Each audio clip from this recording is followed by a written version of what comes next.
Salut Quentin, moi c'est Ben Rabet, je suis le créateur de Watafish. J'ai créé Watafish il y a 3 ans. J'avais envie d'allier mon métier de designer à ma passion pour la pêche. Donc j'ai créé ma petite marque qui s'appelle Watafish, comme What a Fish. C'est pensé pour l'exportation, avec un nom plus facile, un peu anglophone. Et mon premier produit, c'est la Groove Perche. Alors la Groove Perche, qu'est-ce que ça veut dire? Grooves, en anglais c'est les rainures, et perche comme une perche. Elle est déclinée d'abord en 3 pouces en ce moment. Le pack tricolore, une couleur chaude, une couleur froide, une couleur neutre, et puis le petit clin d'œil au côté marque française parce que c'est ma modeste entreprise. Je gère tout seul. Aujourd'hui sur les réseaux sociaux, c'est moi qui vais te répondre sur Facebook, Instagram, YouTube, etc.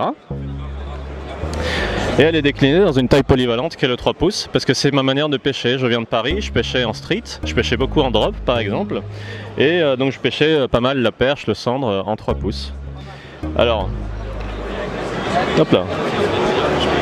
Ma signature, c'est la Groove Perche transparente, ou plutôt incolore, parce que quand tu vas aller sur un spot, par exemple, tu vas commencer à aborder en voulant mettre un leurre de la couleur de l'eau, et parfois, tu vois, tu peux un peu te tromper avec la Groove Perche incolore. Avec la Groove Perche incolore, elle va prendre la couleur de l'eau et elle va rester lumineuse, parce que tu vois, c'est un peu comme une loupe, grâce à un indice de réfraction, elle va concentrer un peu les rayons de lumière.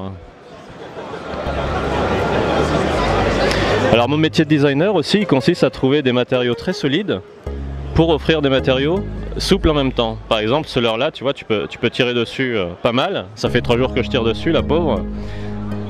Et en même temps elle reste souple. Donc par exemple tu vois, tu peux faire une fente au cutter pour libérer ton hameçon texan, ça restera assez solide. Et, aïe, je suis piqué. Et ça le libérera plus facilement. Alors, quand j'ai dessiné le leurre de manière à ce que la queue elle fasse la moitié du leurre.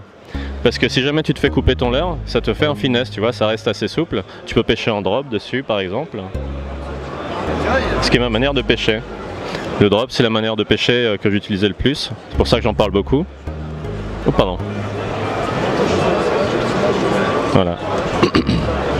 Après j'aime bien que les pêcheurs soient un peu créatifs, donc c'est pour ça que comme j'ai lancé que le pack tricolore parce que je gère tout seul, j'aime bien aussi dire aux pêcheurs de colorer leur leurre pour changer leur couleur. Il y a des feutres avec attractants qui permettent de changer par exemple un peu la teinte du bleu. Après tu peux colorier juste un morceau comme le bout du paddle, comme ça. Il faut être créatif. Voilà. Tu peux le monter sur des montures métalliques, tu vois, je vais pas t'apprendre toutes les techniques, je pense que tu maîtrises déjà pas mal. Mais en gros tu peux monter sur des montures qui boostent un peu les vibrations des leurres souples qui sont naturelles, avec du métal, parce que le métal, c'est de la balle. Voilà. Merci de t'être intéressé à Watafish. Wata.